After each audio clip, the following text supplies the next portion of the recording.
OPD service हो। ओपीडीमा चाहिँ विशेष गरेर 10 देखि 12 बजे एकदम भिड हुने हुनाले 8 बजेदेखि सुरु गरेका छौँ, जसको रिजल्ट पनि देखिराखेको छ। अहिले त्यस्तो भिडभाड हुँदैन। अनि टिकट काउन्टरहरूलाई हामीले एक्सटेन्सन गरेका छौँ। एकै ठाउँमा धेरै भिडभाड हुने र लामो लाइन लाग्नुपर्ने हुनाले ticket counter, cash counter, pharmacy काउन्टरहरूले चाहिँ छुट्याएर हामी 2-3 जनासम्म राखेर गर्दा पनि नपुगेपछि हामी बेड थप्नुपर्ने अवस्थाहरू आयो। यसरी आवश्यकताको आधारमा र माथिल्लो निकायबाट निर्देशन गरे अनुसार, जस्तै जेरियाट्रिक वृद्धहरूलाई उपचार गर्ने ठुलो प्रायोरिटीमा पर्छ सरकारको, उनीहरूलाई चाहिने छुट्टै बेड चाहियो। यसरी बेड थप्दै जाँदाखेरि चाहिँ अहिले 300 को हाराहारीमा बेड थपिएको छ। 11औँको पुरै खाली छ हामीसँग है। क्षतिपूर्ति 5वटा छ। यो 40 पहिलाकै दरबन्दी हो होइन, चाहिने अनुसार त छैन अझै। 50 बेड बराबर त्यो 150 को 158 को हाराहारीमा छ त सबै थोक गरेर। त्यसमा पनि अब खाली छ, थाई दरबन्दी परिपूर्ति भएको छैन। पालो बुझ्नका लागि घन्टौँ लाइनमा बस्नुपर्ने बाध्यता थियो सेवा गराएका लागि, केही हल होइन, धेरै हदसम्म हल भएको छ। चिकित्सक भेटिनुहुन्न समयमा भन्ने गुनासो पनि आउँथ्यो। ओपीडी लगायतका पेसेन्ट यताउति सबै ठाउँमा त्यो गुनासो कतिको अन्त्य गर्न गएको छ होला। तैपनि हामी हस्पिटलै नआउने अनि हस्पिटलको बिरामीलाई छोडेर बाहिर जाने त्यस्तो समस्या चाहिँ छैन। विभिन्न ठाउँमा यो प्रशासनिक होइन दरबन्दीहरू स्वीकृति गर्ने बेलामा विभिन्न ठाउँमा यसको छलफल हुन्छ, प्रदेश सभामा छलफल हुन्छ। यी कुराहरू निचोडमा आइसकेको छैन। अब कसैले के कुरामा रोकेको छ, कसैले के कुरामा रोकेको छ, कसैले दरबन्दी धेरै भयो, कसैले यति पैसा नै छैन हामीलाई, यति हस्पिटल चलाउनुलाई यति पैसा कहाँबाट लिएर आउने भन्ने विभिन्न ठाउँमा अनअफिसियल्ली सुनेको कुराहरू चाहिँ यस्तो छ। तर यो 200 बेड अपग्रेड गर्नलाई नसकिने चाहिँ होइन, तर सम्बन्धित ठाउँबाट अब यसलाई तत्कालै हुन्छ भन्ने आश्वासन चाहिँ पाइएको छ। तर त्यति सजिलै होला भन्ने म चाहिँ विश्वस्त छैन अझै पनि। र यो बिल्डिङ बनाउने, कस्तो बनाउने, कति दिनमा सिद्ध्याउने सबैको त्यो एउटा पहल हुन्छ। हाम्रो पहलले खासै केही नहुने रहेछ। यो निर्माण हुन सुरु भएको करिब 8 वर्ष भइसक्यो। विभिन्न बाहनामा चाहिँ एकदम ढिलो भएको छ। तथापि हामीले बिरामीको दुःख देखाएर, बिरामीको यस्तो लोड देखाएर निर्माण कम्पनीको सम्बन्धित अधिकारीहरूलाई बोलाएर देखाएर यसलाई छिटो गरिदिनु पर्यो। अब 2 महिनाको सट्टा 3 महिना भइसक्यो, अझै ह्यान्डओभर भएको छैन। अब सेती प्रादेशिक अस्पतालको भविष्यमा यसको प्लान हाम्रो हिसाबले कसरी गर्नुपर्छ भन्ने अब सरकारले के गर्नुपर्छ भन्दाखेरि चाहिँ अब यो सेती प्रादेशिक अस्पताललाई अब कम्तीमा सरकारले 200 बेड ओएनएम स्वीकृति गरेर त्यो अनुसार दरबन्दी दिने, त्यो अनुसारको इन्फ्रास्ट्रक्चरको नयाँ बिल्डिङ ह्यान्डओभर गर्ने र अनि त्यो जनशक्ति व्यवस्था उपकरणहरू चाहिँ व्यवस्थापन गऱ्यो भने चाहिँ अहिलेको जुन पेसेन्ट फ्लोको 50%लाई चाहिँ हामीले कभर गर्न सक्छौँ।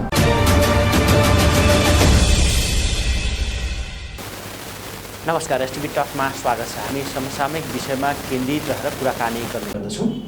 सुदूरपश्चिम प्रदेशको प्रमुख रेफरल अस्पताल सेती प्रादेशिक अस्पतालको स्थिति र पछिल्लो समय थपिएका उपकरण, जनशक्तिको अवस्था र वर्तमान प्रदेश सरकारबाट आवश्यक जनशक्तिको माग के गरिएको छ, त्यो स्थिति के छ लगायतका समग्र विषयमा आज हामी कुराकानी गर्दैछौँ। हामीसँग हुनुहुन्छ सेती प्रादेशिक अस्पतालका मेडिकल सुपरिन्टेन्डेन्ट डाक्टर शेरबहादुर कमल। स्वागत छ डाक्टर। धन्यवाद, नमस्ते। के छ अहिले सेती अस्पतालको पछिल्लो स्थिति खास? यहाँ सबैलाई थाहा छँदैछ, सेती प्रादेशिक अस्पताल सुदूरपश्चिमको रिफरल हस्पिटल हो। यद्यपि हामीले धेरै वर्षदेखि यसलाई अपग्रेड गर्न सकेका छैनौँ। बिरामीको चापलाई ध्यानमा राखेर, बिरामीको विभिन्न रोगहरूको आवश्यकतालाई ध्यानमा राखेर हामीले विभिन्न सेवाहरू, विभिन्न विशेषज्ञ सेवाहरू, विशिष्ट सेवाहरू पनि हामीले दिइराखेका छौँ। त्यो के सुविधाहरू खास अहिले पाइरहेका छन् सुदूरपश्चिम प्रदेशवासीलाई? बाह्य जस्तै नेपालगञ्ज लगायत काठमाडौँ लगायतको विगतमा बाहिर भारतका विभिन्न सहरहरूमा समेत उपचारको लागि जानुपर्ने बाध्यता थियो, त्यो कति अन्त्य भयो, कति चाहिँ त्यही स्थिति छ? बिरामीको रोगको प्रकृति हेरेर अथवा हामीले 10 देखि 12वटा डिपार्टमेन्ट विभागहरू राखेर हामीले उपचार दिइराखेका छौँ। यसमा मेडिसिन, सर्जरी, पिडियाट्रिक, बाल रोग, महिला रोग सम्बन्धी, हड्डी रोग सम्बन्धी, यस्तै तरिकाले यो छाला रोग सम्बन्धी यस्तो किसिमको विभागीय सर्भिसहरू चाहिँ हामीसँग 12वटा भन्दा बढी छ।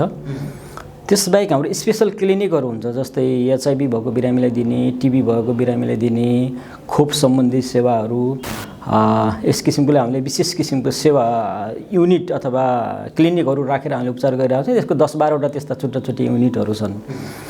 त्यसबाहेक अनि हाम्रो प्रयोगशाला सम्बन्धी छुट्टी हुन्छ, अनि अर्को चाहिँ रेडियोलोजी सम्बन्धी छुट्टी हुन्छ, फार्मेसी सम्बन्धी, यसरी हामीले विशिष्ट विभिन्न किसिमको सेवाहरू चाहिँ बिरामीलाई आवश्यकता पर्ने जति प्रायः सबै सेवाहरू चाहिँ हामीले दिइराखेका छौँ। यसमा इमर्जेन्सी र विशेषज्ञ सेवाहरू चाहिँ विशेष किसिमले हामीले यो सेती प्रादेशिक अस्पतालमा फोकस गरेका छौँ। पछिल्लो समय विगतको तुलनामा केही उपकरणहरू पनि थपिए, सेवाहरू पनि थप्दै गएको छ। पछिल्लो समय ती जस्तै सिटी स्क्यान सेवाहरू, आइसियू लगायतका सेवाहरू पनि थप्दै गरेको अवस्था छ। अस्पतालले के सेवा पछिल्लो समय थपिए? आवश्यकता अनुसार र यो डेभलपमेन्ट विकासको अनुसार चाहिँ हामीले नयाँ नयाँ प्रविधि र उपकरणहरू हामीले थप्दै जानुपर्ने हुन्छ। यसै क्रममा अब हामीले सिटी स्क्यान सेवा सुरु गरेको 1 वर्षभन्दा बढी भइसक्यो। हाम्रो दैनिकी 20-25 वटा सिटी स्क्यान हुन्छ र रिपोर्टिङ पनि त्यही दिन अथवा केही समयपछि हामीले तत्कालै दिने गरेका छौँ। र नयाँ एमआरआई मेसिन आइपुगेर इन्स्टल हुँदैछ, सायद अब 1-2 हप्तामा हाम्रो यो सेवा पनि हाम्रो सुचारू हुनेछ। त्यसबाहेक हामीले रेगुलर दिने सर्भिसहरूमा विशेषज्ञ सेवाहरू पहिलादेखि नै निरन्तर भइराखेको छ। अब अलिकति सर्भिस इम्प्रुभमेन्टको हिसाबले अब संविधानमै लेखिएको छ कि अब सम्पूर्ण जनताहरूले सर्वसुलभ तरिकाले यो क्वालिटी सर्भिस चाहिँ पाउनुपर्ने चाहिँ नैसर्गिक अधिकार भनेर नै लेखिएको छ।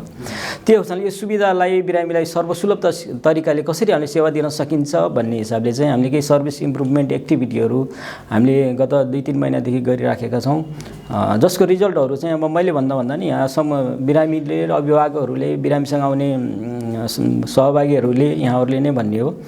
सरसर्ती हामीले गरेको कामहरूमा चाहिँ मैले विगत 10 वर्षदेखि नै सेती प्रादेशिक अस्पतालमा काम गरिराखेको छु र यहाँ देखिएको दैनिकी समस्याहरूलाई के हल गर्न सकिन्छ भन्ने हिसाबले चालिएका कदमहरूमध्ये हामीले ओपिडी सर्भिस हो। ओपिडीमा चाहिँ विशेष गरेर 10 देखि 12 बजे एकदम भिड हुने हुनाले 8 बजेदेखि सुरु गरेका छौँ, जसको रिजल्ट चाहिँ देखिराखेको छ। अहिले त्यस्तो भिडभाड हुँदैन। अनि टिकट काउन्टरहरूलाई हामीले एक्सटेन्सन गरेका छौँ। एकै ठाउँमा धेरै भिडभाड हुने र लामो लाइन लाग्नुपर्ने हुनाले ticket counter, cash counter, pharmacy काउन्टरहरूलाई चाहिँ छुट्याएर हामीले अब यो महिला पुरुष लगायत ज्येष्ठ नागरिकहरूको लागि छुट्टै लाइन हामीले व्यवस्था गरेका छौँ। यद्यपि सबै ठाउँमा हामीले गर्न सकेका छैनौँ। त्यसपछि सरसफाइमा हामीले विशेष ध्यान दिएका छौँ। यहाँहरूले गएर पनि देख्न सक्नुहुन्छ, बिहान बेलुका यहाँ जानुभयो भने अहिले सफा उज्यालो देखिन्छ। अलिकति कलरिङ र ब्युटिफिकेसनहरूमा पनि हामीले ध्यान दिएका छौँ। त्यसपछि यो सेवा दिनको लागि हामीले अलिकति रिस्ट्रक्चरिङहरू पनि गरेका छौँ। जस्तै इमर्जेन्सी अगाडि ट्रायज एरिया हामीले बनाएका छौँ। कुनै पनि हस्पिटलको स्ट्यान्डर्ड हस्पिटलको इमर्जेन्सी सर्भिस चाहिँ त्यहाँ आउने बिरामीलाई हामीले वर्गीकरण गर्नुपर्छ।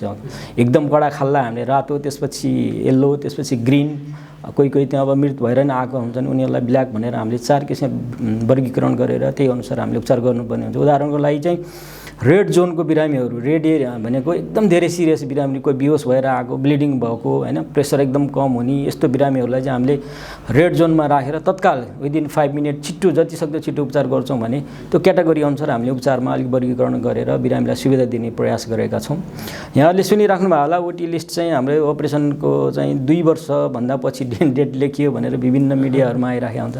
यसलाई कसरी हल गर्ने भन्दाखेरि अपरेसन गर्ने भने सामान्य कुरा होइन। अपरेसन गर्नु मात्रै सम्भव हुँदैन। अपरेसन गरिसकेपछि त्यो बिरामीलाई केही हप्तासम्म, कोहीलाई 5 दिन, कोहीलाई 4 दिन, कुनै 1 हप्तासम्म राखेर हामीले एकदम सर्भिस दिनुपर्ने हुन्छ। त्यसले वार्ड चाहिन्छ, नर्सिङ स्टाफहरू चाहिन्छ। त्यो हिसाबले हामीले पोस्ट अपरेटिभ वार्ड चाहिँ करिब 20 बेड र अनि ओटी चाहिँ हामीले मेजर ओटी, ठुल्ठुलो ओटी चाहिँ हामीले 4 वटा बनाएर हामीले यो वेटिङ यो लिस्ट छ नि सर्जरीको, त्यसलाई घटाउने चाहिँ प्रयासमा छौँ। अब यसलाई केही समयपछि एकदम हाम्रो सक्रिय रूपमा लागु हुन्छ।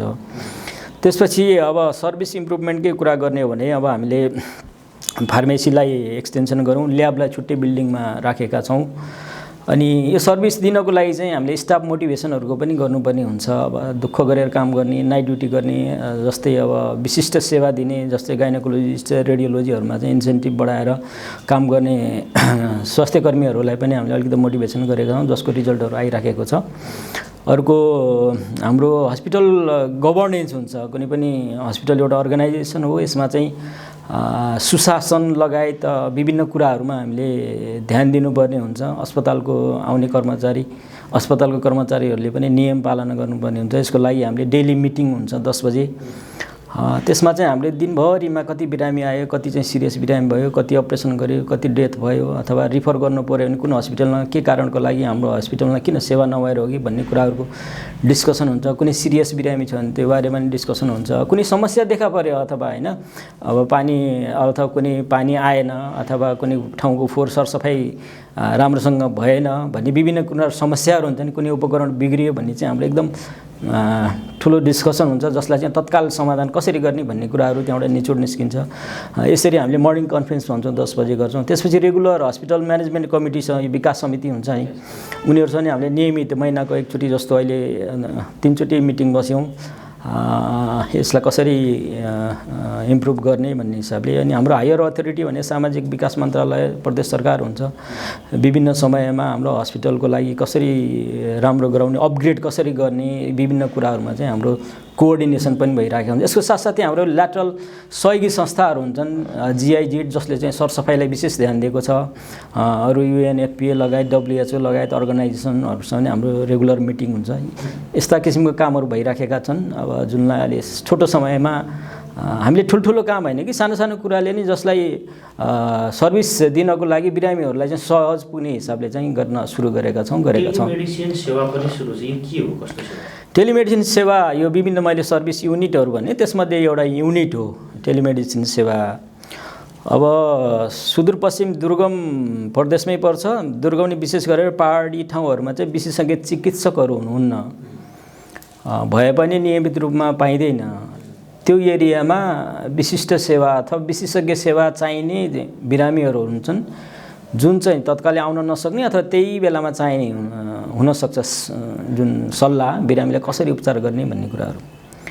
यसलाई समाधान गर्नको लागि चाहिँ यो सेती प्रादेशिक अस्पतालमा चाहिँ हब, टेलिमेडिसिनको हब भन्ने केन्द्रीय स्थापना गरेर यहाँबाट चाहिँ कम्युनिकेसन माध्यमबाट इन्टरनेट लगायत phone, video call, audio call अनि इन्भेस्टिगेसनहरूको आदान प्रदान गरेर चाहिँ कुनै दुर्गम जिल्लामा मानौँ न एउटा बाजुराको जिल्ला हस्पिटलसँग त्यहाँ कति हामीले कम्युनिकेसन गरेर उपचार गर्ने प्रक्रियालाई चाहिँ टेलिमेडिसिन भनिन्छ। विशेष गरेर यो चाहिँ कोभिडको बेलादेखि अलिकति यो धेरै पहिलेदेखि नै हो, तर कोभिडको बेलामा यो अलि इफेक्टिभ थियो। त्यो सेवा हबको सेवा चाहिँ हामीले दिन सुरु गरिसकेका छौँ र हामीसँग प्रत्येक विशेषज्ञ चिकित्सकहरूलाई चाहिँ ड्युटी लिस्ट रोस्टर बनाएर चाहिँ यति बजेदेखि यति बजेसम्म चाहिँ यो चिकित्सकले चाहिँ टेलिमेडिसिन सेवा दिने भनेर हामीले सबै रेडी बनाएको छ। हामी चाहिँ तयारी छौँ। यसमा एउटा के समस्या आछ भने चाहिँ अब जुन ठाउँको व्यक्तिले जुन ठाउँको अस्पतालले सेवा लिनुपर्ने हो उहाँहरूले चाहिँ यो कम्युनिकेसन अथवा इन्टरनेट जोडेर उनीहरूले सर्भिसहरू यति लिन हामीलाई आवश्यक छ, लिन पर्ने भयो भनेर जुन कम्युनिकेसन गर्ने यो माध्यम चाहिँ अलिकति हामीले अलिक स्ट्रङ नभएको हुनाले जुन नेटको समस्या लगायत विभिन्न त्यहाँ काम गर्ने व्यक्तिहरू पनि सेल्फ मोटिभेसन हुनु पर्यो, बिरामीलाई राम्रोसँग उपचार गर्ने भन्ने उनीहरूको अन्तरात्मादेखि आएर कम्युनिकेसन गर्ने हिसाबहरूमा चाहिँ अलिकति कमी कमजोरी त्यहाँ ल्याकिङ भएको छ। जुन टेलिमेडिसिनको जुन आफ्नो मर्म हुन्छ नि त्यो अनुसार चाहिँ टेलिमेडिसिन सुचारू भएको चाहिँ छैन। हामी चाहिँ रेडी छौँ। जनशक्तिको स्थिति के हो अनि बेड क्षमता के छ? सेती प्रादेशिक अस्पताल अहिले प्रदेश सरकारको 50 बेड र समितिको 75 बेड, जुन समितिले चाहिँ 2060 सालतिर हो भने प्रदेश सरकारले चाहिँ 2040तिर होला 50 बेड, अहिले 125 बेड छ। यो चाहिँ आधिकारिक बेड हो, मान्यता पाएको। अब हामीले चाहिँ के छ भने अब डायलाइसिस सुरु गर्नु पर्यो, स्नेक बाइटहरू आउँछ, यसको छुट्टै बेड बनाउनु पर्यो, आइसियु चाहिन्छ, बाहिर पठाउन सकिने अवस्था हुँदैन, उनीहरूसँग आर्थिक अवस्था नि कम, उनीहरूलाई आइसियु बेड राख्नु पर्यो। इमर्जेन्सीमा आएको बिरामीलाई हामीसँग बेड छैन भनेर फिर्ता पठाउन मिल्दैन। इमर्जेन्सीमा आएको बिरामीहरूलाई पनि हामीले राखेर उपचार गर्नु पर्यो। एउटै बेडमा 2-3 जना देख्नुहुन्छ होला, 2-3 जनासम्म राखेर गर्दा पनि नपुगेपछि हामीले बेड थप्नुपर्ने अवस्थाहरू आए। यसरी आवश्यकताको आधारमा र माथिल्लो निकायबाट निर्देशन गरे अनुसार, जस्तै जेरियाट्रिक वृद्धहरूलाई उपचार गर्ने ठुलो प्रायोरिटीमा पर्छ सरकारको, उनीहरूलाई चाहिने छुट्टै बेड चाहियो। यसरी बेड थप्दै जाँदाखेरि चाहिँ अहिले 300 को हाराहारीमा बेड थपिएको छ। जनशक्ति अब 300 बेडलाई चलाउनको लागि चाहिँ करिब 700 को हाराहारी 750 जति चाहिन्छ, जुन चाहिँ नेपाल सङ्घीय सरकारले बनाएको ONM अनुसार उहाँले तोकेको अनुसार चाहिँ त्यति छ। अनि हामीले 300 बेडलाई चाहिँ करिब 370 जना जनशक्तिले चाहिँ हामीले सेवा दिइराखेका छौँ र त्यति नै जनशक्ति चाहिँ हामीसँग अभाव छ। विशेषज्ञ चिकित्सक पर्याप्त हुनु है? विशेषज्ञ चिकित्सकहरू पर्याप्त हुनुहुन्न। हामीसँग चिकित्सकहरूलाई हामीले चाहिँ 2 भागमा विभाजन गरेका हुन्छौँ। चिकित्सक पुरीलाई 3 भागमा, एउटा मेडिकल अफिसर, अर्को विशेषज्ञ चिकित्सक, अर्को चिफ प्रमुख चिकित्सक भन्ने हुन्छ, कन्सल्टेन्ट। प्रमुख कन्सल्टेन्ट 11औं तह, सहसचिव सरह हुन्छ भने कन्सल्टेन्ट चाहिँ 9औं 10औं, यो चाहिँ हाम्रो यो उपसचिव सरह हुन्छ भने मेडिकल अफिसर चाहिँ शाखा अधिकृत 8औं लेभलको हुन्छ। 11औं को पुरै खाली छ हामीसँग है, क्षतिपूर्ति 5 वटा छ। यो 40 पहिलाकै दरबन्दी हो हैन, चाहिने अनुसार त छैन अझै। अनि 9औं 10औंमा अब प्रदेश सरकारमा समायोजन भएर आएका हामी 3-4 जना मात्रै छौँ, बाँकी सबै करारमा कोही जिल्लादारीमा राखिराखेका छौँ। मेडिकल अफिसर 2-3 जना मात्रै हुनुहुन्छ, त्यसमा अब थाई त हुँदै हुनुहुन्न। थाई भए पनि उनीहरूले मास्टर गरेर आइसक्नु भएको छ, उनीहरूले चाहिँ अब विशेषज्ञ सेवा नै दिइराख्नु भएको छ। यस्तो हुनाले यो जनसङ्ख्याको व्यवस्थापनमा चाहिँ हामी धेरै पछाडि छौँ। प्रदेश सरकारको जनशक्ति चाहिँ कति हो सरकारबाट स्थायी दरबन्दी चाहिँ? 50 बेड बराबर त्यो 150 को 158 को हाराहारीमा छ त, सबै थोक गरेर। त्यसमा पनि अब खाली छ, थाई दरबन्दी परिपूर्ति भएको छैन। 100 को हाराहारीमा मात्रै हामी छौँ होला सायद, अनुमानितमा ठ्याक्कै नम्बर भन्दैन, त्यो 100-110 जना हाराहारीमा चाहिँ प्रदेश सरकारको थाई कर्मचारी सबै लेभल गरेर, चिकित्सक लगायत सहयोगी कर्मचारी, नर्सिङ स्टाफ हैन, प्यारामेडिक्स गरेर।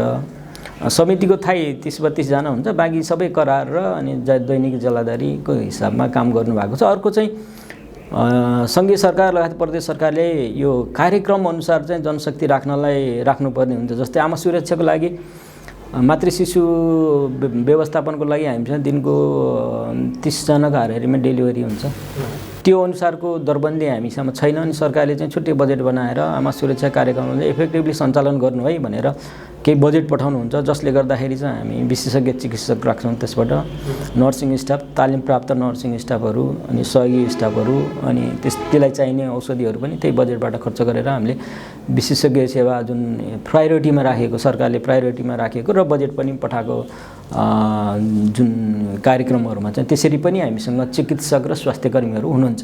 हामीसँग थाई कर्मचारी हुनुहुन्छ, अनि त्यसपछि समितिको हुनुहुन्छ। अर्को कार्यक्रमबाट चाहिँ हामीले जनशक्ति राखेर हामीले सेवा दिइराखेका हुन्छौँ। हजुर, सेवाग्राहीको चाप कतिको छ? कतिसम्मको सेवाग्राही पुग्छन् अहिले सेवाका लागि?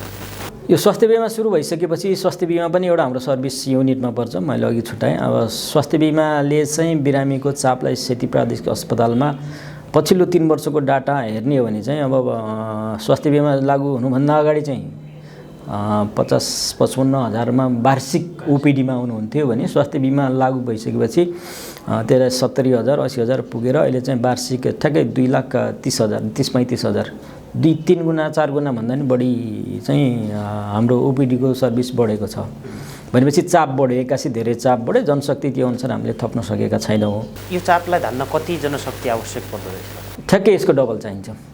अहिले हामीसँग 370 हाराहारी छौँ, यसको ठ्याक्कै डबल जनशक्ति चाहिन्छ। यति जनशक्तिले हामी सर्भिस दिनु रहनु परेको छ, जसले गर्दाखेरि सर्भिस क्वालिटीमा चाहिँ कम्प्रोमाइज हुन्छ। हामीले जति चाहेर गरे पनि हैन, हामी एकजनाले 10 जना बिरामीलाई हेर्नु र एकजनाले 40 जना बिरामीलाई हेर्नु फरक पर्छ, क्वालिटीमा चाहिँ फरक पर्छ। जुन सरकारले तोकेको नर्म्स गाइडलाइन अनुसार पनि हाम्रो कार्यक्रम यो कार्यको बोझ ओभरलोड चाहिँ छ। यो डाक्टर अपरेसनकै लागि जो महिना 2 महिना 3 महिनासम्म पालो नआउने स्थिति छ, यो जनशक्ति अभावकै कारण हो कि यो के कारण चाहिँ यस्तो पालो यतिको कुर्नुपर्ने स्थिति, कतिजनाले सेवा दिइराख्नु भएको छ, स्थिति के हो? यो मैले अघि पनि भने अपरेसन भने सामान्य कुरो होइन, यसको लागि चाहिँ ठुलो टिम चाहिन्छ। एउटा बेहोस गराउने डाक्टर चाहियो, मेसिन चाहियो, बेहोस गराउने मेसिन चाहियो। अर्थ हड्डी सम्बन्धी अपरेसन गर्ने भने त्यसको छुट्टै मेसिन चाहिन्छ, उपकरणको कुरा भयो। दोस्रो चाहिँ बेहोस गराउने एनेस्थेसियोलोजिस्ट डाक्टर हुनु चाहियो, त्यसपछि सर्जन हुनु पर्यो, त्यहाँ काम गर्ने नर्सिङ स्टाफहरू हुन्छ। अनि त्यति गरिसकेपछि अपरेसन त भयो भने राखेर पोस्ट वार्डमा राखेर हामीले 1 हप्ता जतिसम्म पनि राखेर उपचार गर्नुपर्ने हुन्छ। यो सबै कुराहरू एकैचोटि मिलाउनको लागि चाहिँ अब हामीसँग भएको इन्फ्रास्ट्रक्चर भयो, जनशक्ति भयो, उपकरण भयो, यसले चाहिँ नपुगेको हो। सर्जरीमा चाहिँ यो जेनरल सर्जरी पित्तथलीको अपरेसन जस्तो लगायतको सर्जरीहरू चाहिँ 2-2.5 वर्षसम्मको पछिको अथवा नम्बरै भन्नु पर्दाखेरि 400-500को हाराहारीमा वेटिङ लिस्टमा छ है। बाँकी अरू यो किडनीको लगायत न्युरो अर्थोहरूको चाहिँ त्यति धेरै लामो लिस्ट रहेन छ, 1-2 महिनाभरि मात्रै छ। त्यसपछि त्यसो हुनाले अब हामीसँग सर्जनको दरबन्दी एकजना हुन्छ एकजना हुन्छ सर्जनको दरबन्दी। अपरेसन गर्नुपर्ने लिस्ट चाहिँ अब 400-500 छ भनेपछि अनि कसरी गर्न सकिन्छ? एकजना सर्जनले अब थाई दरबन्दी एकजना हुनुहुन्छ, बाँकी चाहिँ अब हामीले करारमा दरबन्दी कति हुनुहुन्छ? अहिले सर्जन चाहिँ अब यस्तो हुन्छ, हड्डीको पनि सर्जन हो हैन, नाक कान घाँटीको पनि सर्जन हो, न्युरो पनि सर्जन हो, त्यसपछि जेनरल सर्जन, युरो किडनी सम्बन्धी सर्जनको हिसाबले चाहिँ हुनुहुन्छ अहिले 5-6 जना नै हुनुहुन्छ। दरबन्दीमा एकजना भए पनि कोही स्कलरसिपमा आउनु भएको हुन्छ, कहिले करारमा राखेको हुन्छ। अनि मैले भने अब सर्जन मात्रै भएर भएन, एउटा बेहोस गराउने मेसिन चाहिँ अब अहिले एउटा मात्रै छ, एउटा चाहिँ केही समयपछि आउँछ होला। अनि इक्विपमेन्टको हिसाबले के छ भने अब सानो एउटा केही बिग्रियो भने पनि हामीले बनाउन चाहिँ 2-3 महिना कुर्नुपर्ने। कोहीसँग अब बनाउनलाई लगायो, यो सामान जर्मनबाट आउनुपर्छ, यो फलानु ठाउँबाट आउनुपर्छ भनेर त्यो एकदम डिले हुँदाखेरि चाहिँ यसले गर्दा पनि हुन्छ। अब हड्डीको अपरेसन गर्नु पर्यो भने त सियाम भन्ने मेसिन चाहिन्छ, त्यो मेसिनमा सानो बिग्रियो भने त्यो बन्नलाई 2-3 महिना लाग्छ। यसमा डिले हुनुको कारण चाहिँ अब सामान्य भन्नुपर्दा जनशक्ति एउटा भयो, त्यसपछि उपकरण र अनि बेड सङ्ख्या चाहिने हो, जुन चाहिँ हाम्रो नपुगेको हुनाले यति ढिलो भएको हो। जसलाई चाहिँ अहिले हल गर्नको लागि चाहिँ अहिले के गरियो भने अहिले सियाम मेसिन आज भर्खरै प्रदेश आपूर्तिले हामीलाई हस्तान्तरण गर्नुभएको छ। त्यसो हुनाले अब हामीसँग 2वटा सियाम मेसिन हुन्छ। अर्थको अपरेसनलाई त्यो मेसिनको हिसाबले तत्काललाई हल भएको छ तैपनि यसलाई बिग्रिने सक्ने सम्भावना, यसलाई मेन्टेन गर्नको लागि हामीलाई बायोमेडिकल इन्जिनियर अहिलेसम्म थिएन। अहिले जस्ट हामीले हायर गरेर राखेका छौँ, जसले चाहिँ यो मेसिनहरूको डाक्टरलाई चाहिँ बायोमेडिकल इन्जिनियर भनिन्छ। त्यहाँ चाहिँ मेसिनहरू बिग्रिन सक्ने सम्भावना हुन्छ, बिग्रिन्छ पनि त्यसलाई मर्मत गर्ने र सम्बन्धित ठाउँमा लगेर त्यसलाई मर्मत गर्नुपर्नको लागि चाहिँ उहाँले गरेको छ। जुन चाहिँ नयाँ हामीसँग भएको एउटा सेवा चाहिँ बायोमेडिकल इन्जिनियर पनि हो। त्यसो भने समष्टिगत रूपमा मिलेर नै यो सर्जरी गर्नुपर्ने हुनाले ढिलो भएको हो। यसलाई चाहिँ हामी तत्कालै छिटै हामीले हल गर्ने प्रयासमा छौँ। यो ओपिडीको जुन बिहान 8:30 बजेबाट ओपिडी सुरु गरे भन्नुभयो, 12 बजीसम्म 4 घन्टा लगभग ओपिडी हुनुभयो। यसले त्यो चापलाई अलि त्यो गुनासो जुन थियो, हामीले पालो कुर्नका लागि घन्टौँ लाइनमा बस्नुपर्ने बाध्यता थियो सेवा गराएका लागि, केही हल भयो? होइन, धेरै हदसम्म हल भएको छ। एउटा कुरा चाहिँ हजुरहरू जुनसुकै हस्पिटलमा जानु भने लाइन चाहिँ हुन्छ, 1-2 घन्टा चाहिँ कुर्नै पर्छ जहाँ जति गरे नि। किनभने अब हामीसँग एउटै ओपिडीमा 1000 देखि 1500 दिनको ओपिडी आउनुहुन्छ। ती 1500 बिरामीलाई एकैचोटि सर्भिस दिन चाहिँ सकिँदैन। त्यसो हुनाले केही समय चाहिँ कुर्नुपर्ने हुन्छ। त्यसमा पनि हामीले विशेष गरेर ज्येष्ठ नागरिक होइन, अलि डिसेबल पर्सनहरूलाई छिटो लाइनमा गर्ने हिसाबले छुट्टै लाइन राखेर हामीले उपचार गर्ने गरेका छौँ। र आउने बित्तिकै सर्भिस पाइन्छ भन्ने कुनै पनि हस्पिटलमा, कुनै संसारको कुनै पनि ठाउँमा हुँदैन। इमर्जेन्सीको रेड बाहेक है, मैले भने नि एकदम सिरियस बिरामीलाई चाहिँ हामीले 5 मिनट 10 मिनट भित्रै उपचार दिन्छौँ, बाँकीले चाहिँ कुर्न चाहिँ पर्छ। यो कुरा चाहिँ हामी जनताहरू पनि थोरै अनुशासित चाहिँ हुनुपर्छ। किनभने अल्ट्रासाउन्ड गर्नको लागि हामीले दिनको 100 जना जति अल्ट्रासाउन्ड गर्नुपर्ने हुन्छ। अनि बित्तिकै मलाई तुरुन्तै चाहियो भनेर हुल बाँधेर गयो भने चाहिँ पाइँदैन। तर एकछिन चाहिँ कुर्नुपर्छ। कसैलाई 1 घन्टा ढिलो आउँदाखेरि 1-2 घन्टा कुर्नुपर्ने हुन्छ होइन। त्यसरी जुन हामी 2-3 दिनसम्म अल्ट्रासाउन्डको लागि हामीसँग वेटिङ गर्नु पर्थ्यो भने त्यो छैन। आज हामीले जुन दिन चाहिँ त्यही नै गर्न भ्याउँछौँ। र अल्ट्रासाउन्ड गर्नको लागि पनि केही प्रक्रियाहरू पुरा गर्नुपर्ने, कोही खाली पेट बस्नुपर्ने हुन्छ होइन। विभिन्न त्यो सबै थोक मिलाएर गर्दाखेरि हामीले अल्ट्रासाउन्डको समस्या जुन पहिला एकदम धेरै इस्यु भइराखेको कुरा भइराख्ने थियो, जसलाई हामीले चाहिँ करिब हल गरिसकेका छौँ। चिकित्सक भेटिनुहुन्न समयमा भन्ने गुनासो पनि आउँथ्यो, ओपिडी लगायतका अपरेसन यताउति सबै ठाउँमा। त्यो गुनासो कतिको अन्त्य गर्नुभयो भएपछि? गुनासो त्यही मैले अघि पनि भने, हस्पिटल र हाम्रो काम गर्दाखेरि हस्पिटलभित्र अथवा स्वास्थ्यसँग सेती प्रादेशिक अस्पतालसँग सम्बन्धित कुनै पनि गुनासोहरू आयो भने किन आयो, कसरी आयो, के कारणले आयो भनेर त्यसको छलफल विमर्श हुन्छ। त्यो हाम्रो एउटा हस्पिटल म्यानेजमेन्ट कमिटीमा हुन्छ, हाम्रो स्टाफ मिटिङमा हुन्छ, त्यसपछि डेली मर्निङ कन्फरेन्समा हुन्छ। त्यसो हुनाले यसलाई हल गर्नको लागि चाहिँ हामीले एउटा एटेन्डेन्स सुरु गरेका छौँ, इलेक्ट्रोनिक हाजिर, जसले गर्दा हामी हरेकचोटि रेकर्ड। अर्को चाहिँ हामी सबै जिम्मेवार डाक्टर साहबहरू हुनुहुन्छ, विशेषज्ञ यत्रो पढेर आउनुभएको होइन, यत्रो ठुलो डिग्री लिनुभएको डाक्टर साहबहरूले चाहिँ अब आफ्नो जिम्मेवारीमा उहाँले पुरा गर्नुहुन्छ। अब यदाकदा कहिलेकाहीँ अब विभिन्न कारणले गर्दाखेरि अलिक ढिलो चाँडो भएको चाहिँ होला, तैपनि हामी हस्पिटलै नआउने अनि हस्पिटलको बिरामीलाई छोडेर बाहिर जाने त्यस्तो समस्या चाहिँ छैन। अब यस्तो केही छैन, तब कुनै कारणले भयो यहाँहरू अथवा कतैबाट थाहा पायो भयो भने त्यस्तो समस्याहरू देखा पर्यो भने चाहिँ हामी हल गर्न चाहिँ हरदम तयार छौँ। हामी सबै जिम्मेवारी छौँ र जिम्मेवारी हुनको लागि हामी डेली डिस्कसन हुन्छ हामी एक आपसमा। यो बेडको समस्या जुन अब जति यहाँको सेवा गराए हुनुहुन्छ त्यति अब बेड क्षमता नै नपुगेको स्थिति त छ नै। गाइनोमै इमर्जेन्सीमै कहिले एउटै बेडमा 2 जनासम्म बिरामी राख्नुपर्ने स्थिति बाध्यता सिर्जना छ। यसको तपाईँले पहल पनि गरिराख्नु भएको र अर्कोतर्फ मन्त्रालयले सामाजिक विकास मन्त्रालय प्रदेश सरकारले पनि बेड क्षमता थप्ने गरी तयारी पनि थालेको थियो। त्यसको प्रक्रिया के छ अनि ती बेडहरूमा बिरामीहरूलाई व्यवस्थापनका लागि कसरी गरिराख्नु भएको छ? डिमान्ड र सप्लाईको कुरा हुन्छ। सुदूरपश्चिममा हाराहारी 30 लाखको हाराहारीमा जनसङ्ख्या हुनुहुन्छ। 30 लाख जनसङ्ख्याको रेफरल सेन्टर हो। त्यसमा नि कैलाली जिल्लामा सबभन्दा धेरै जनसङ्ख्या छन्। जति पनि यहाँ वरिपरिको बिरामीहरू हुनुहुन्छ अब सेती प्रादेशिक अस्पतालमै आउने हुनुहुन्छ धेरै जसो। प्राइभेटमा त अब प्राइभेटले पनि धेरै बिरामीहरूलाई उपचार गराउनु भएको छ। बिमारीले गर्दाखेरि हाम्रो पेसेन्ट फ्लो बढेको छ। यो चाहिँ पोलिसी लेभलले यति जनसङ्ख्यालाई यति बेडको हस्पिटल चाहिन्छ भन्ने कुरा चाहिँ सबैलाई थाहा छ, बनाउनुपर्छ भन्ने पनि थाहा छ। हामीले पनि धेरैचोटि यो गर्नु पर्यो भनेर विभिन्न किसिममा रिटर्नदेखि लिएर आएर ओएनएमको प्रिलिमिनरी सर्वे बनाएर यति बेड चाहिन्छ है भनेर हामीले सम्बन्धित ठाउँमा पनि पुर्याएका छौँ।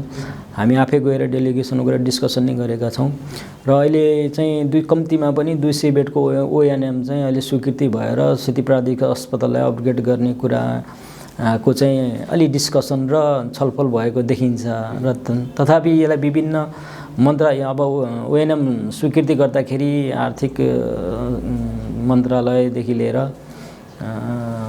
विभिन्न ठाउँमा यो प्रशासनिक हैन दरबन्दीहरू स्वीकृति गर्ने बेलामा विभिन्न ठाउँमा यसको छलफल हुन्छ, प्रदेश सभामा छलफल हुन्छ। यी कुराहरू निचोडमा आइसकेको छैन। अब कसैले के कुरामा रोकेको छ, कसैले के कुरामा रोकेको छ, कसैले दरबन्दी धेरै भयो, कसैले यति पैसै नै छैन हामीलाई यति हस्पिटल चलाउनको लागि यति पैसा कहाँबाट लिएर आउने भन्ने विभिन्न ठाउँमा अनअफिसियल्ली सुनेको कुराहरू चाहिँ यस्तो छ। तर यो 200 बेड अपग्रेड गर्नलाई नसकिने चाहिँ होइन, तर सम्बन्धित ठाउँबाट अब यसलाई तत्कालै हुन्छ भन्ने आश्वासन चाहिँ पाइएको छ। तर त्यति सजिलै होला भन्ने म चाहिँ विश्वस्त छैन अझै पनि। भौतिक संरचनाको स्थिति पनि त्यही छ। अब बर्सातमा गाइने वार्ड त पानीले भरिने सम्मको स्थिति छ। नयाँ भवन अहिलेसम्म पनि फाइनल भइसकेको अवस्था छैन। यो के छ, तपाईँहरूले के पहल गरिराख्नु भएको छ नयाँ भवन चाँडै सम्पन्न गर्न र नयाँ भौतिक संरचनाका लागि पनि सरकारसँग पहल तपाईँको के छ? नयाँ बिल्डिङ अब सायद सङ्घीय मन्त्रालयबाट सरकारबाट यसको पहल भएको हो र यो बिल्डिङ बनाउने कस्तो बनाउने कति दिनमा सिद्ध्याउने सबै उतै एउटा पहल हुन्छ। हाम्रो पहल खासै केही नहुने रहेछ। यो निर्माण हुन सुरु भएको करिब 8 वर्ष भइसक्यो। विभिन्न बाहनामा चाहिँ एकदम ढिलो भएको छ। तथापि हामीले बिरामीको दुःख देखाएर बिरामीको यस्तो लोड देखाएर निर्माण कम्पनीको सम्बन्धित अधिकारीहरूलाई बोलाएर देखाएर यसलाई छिटो गरिदिनु पर्यो, धर्मको लागि पनि हुन्छ, धर्मै नै हुन्छ भन्ने हिसाबले कन्भिन्स गर्दाखेरि चाहिँ 3 महिना अगाडि चाहिँ हामी 2 महिनाभित्र अनिवार्य दिन्छौँ है भनेर एउटा हाम्रो यसो समझदारी लिखित पनि भएको। अब 2 महिनाको सट्टा 3 महिना भइसक्यो, अझै त्यो ह्यान्डओभर भएको छैन। त्यसको पछाडि धेरै कारणहरू छ। अब त्यो हामीले भन्दा नि यहाँहरूलाई नै थाहा होला।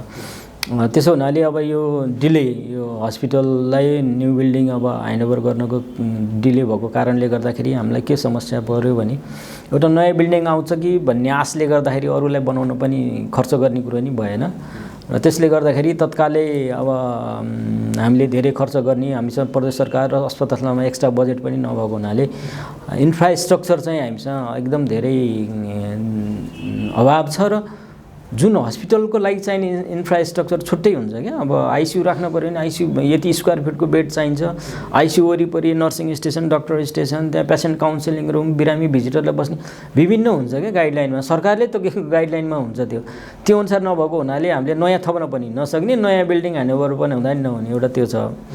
अर्को नयाँ बिल्डिङ सरसर्ती गएर हेर्दाखेरि जुन हस्पिटलको लागि चाहिने जुन गाइडलाइन अनुसारको बिल्डिङ हुनुपर्छ नि जस्तै किचन भयो भने किचनमा के चाहिन्छ त बनावट भन्ने हुन्छ नि।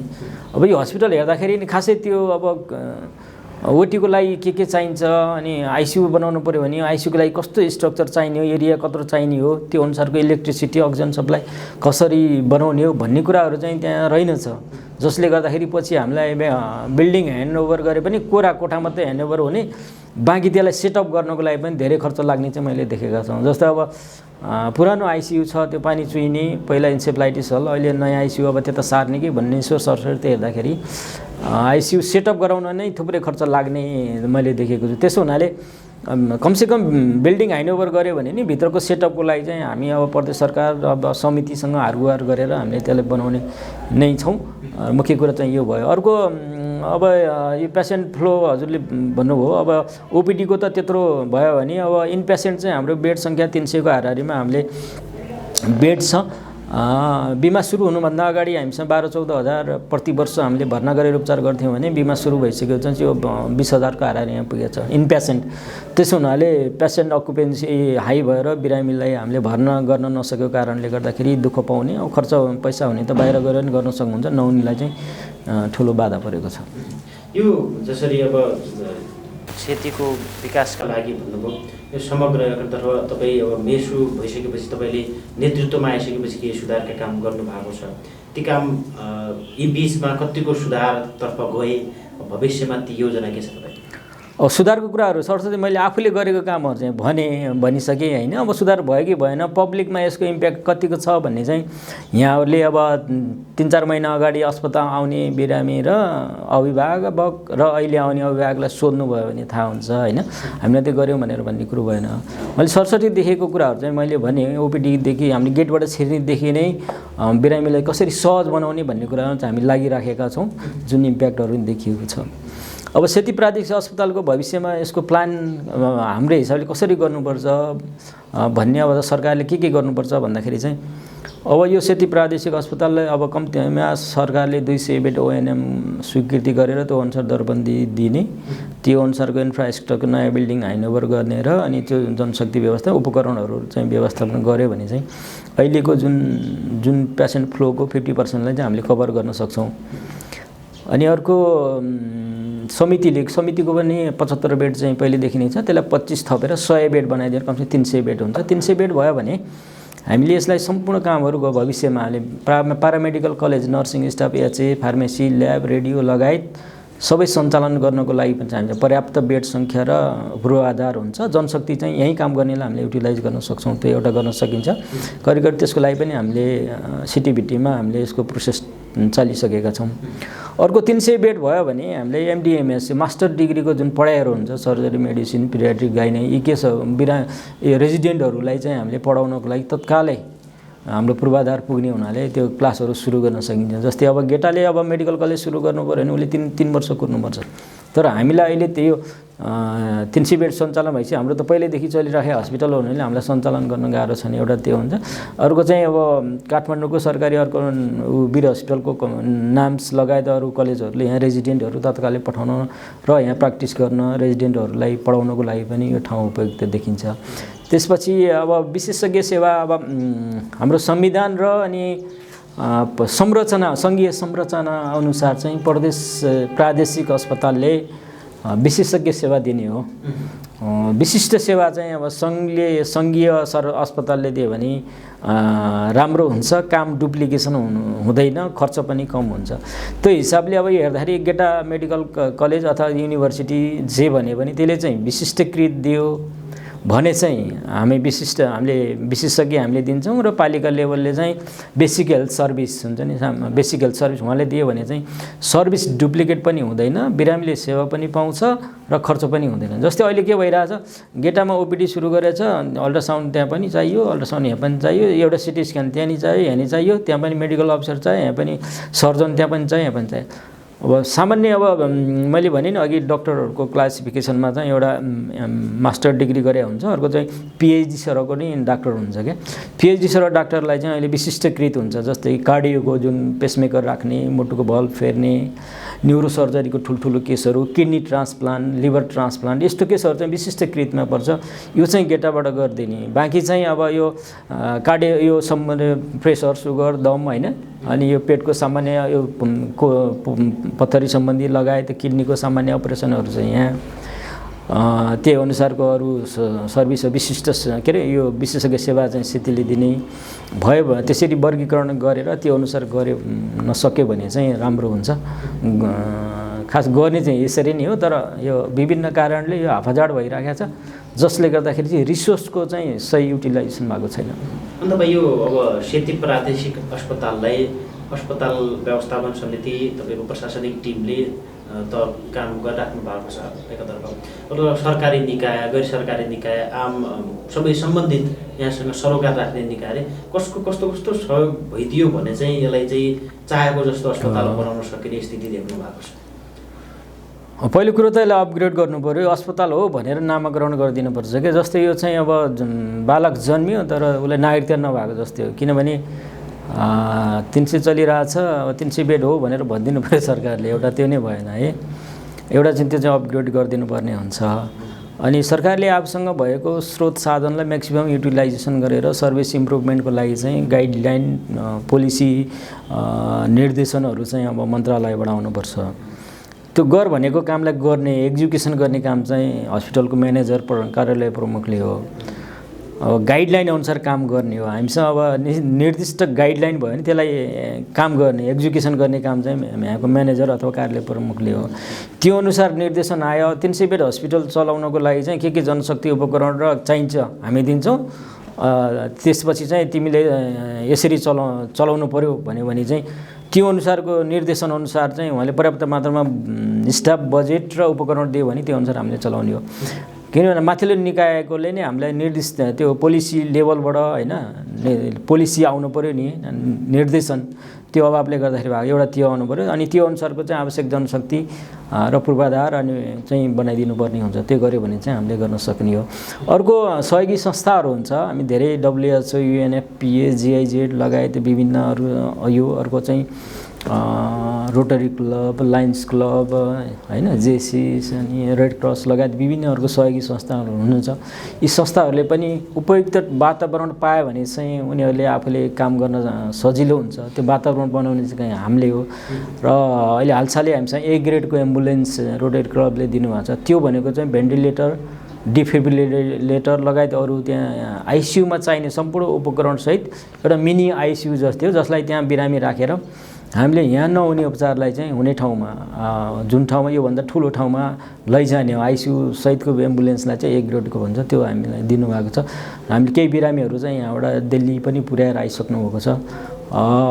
त्यस्तो बिरामीहरू यहाँबाट काठमाडौँ लानु पऱ्यो भने पनि अब त्यहाँ एउटा मेडिकल टिमसहित जान सक्ने त्यस्तो एम्बुलेन्स दिनुभएको हुनाले यस्तो सहयोगहरू चाहिँ हामीले वातावरण बनाइदियौँ, प्लेटफर्म दियौँ भने चाहिँ उहाँहरूले पनि आफ्नो जुन रिसोर्सलाई सही युटिलाइजेसन भएको मान्नुहुन्छ, त्यो चाहिँ हामीले बनाउनुपर्छ। सहयोग चाहिँ पाइन्छ, हामीले चाहिँ लाग्नुपर्ने हुन्छ त्यसमा। हस्। दर्शक महानुभावहरू, आजको एसटिभी टकमा हामीसँग हुनुहुन्थ्यो सेती प्रादेशिक अस्पतालका मेडिकल सुपरिन्टेन्डेन्ट डाक्टर शेरबहादुर कमल। उहाँसँग सेती प्रादेशिक अस्पतालको स्थिति के हो र सेती प्रादेशिक अस्पतालको विकासका लागि समग्र क्षेत्रको पहल कस्तो रहन्छ लगायतका समग्र विषयवस्तुमा केन्द्रित रहेर कुराकानी गऱ्यौँ। आजलाई एसटिभी टकको समय सकिएको छ। प्रविधिमा सहयोग गर्ने टिमसहित दिनेश विष्ट बिदा हुन्छु। नमस्कार।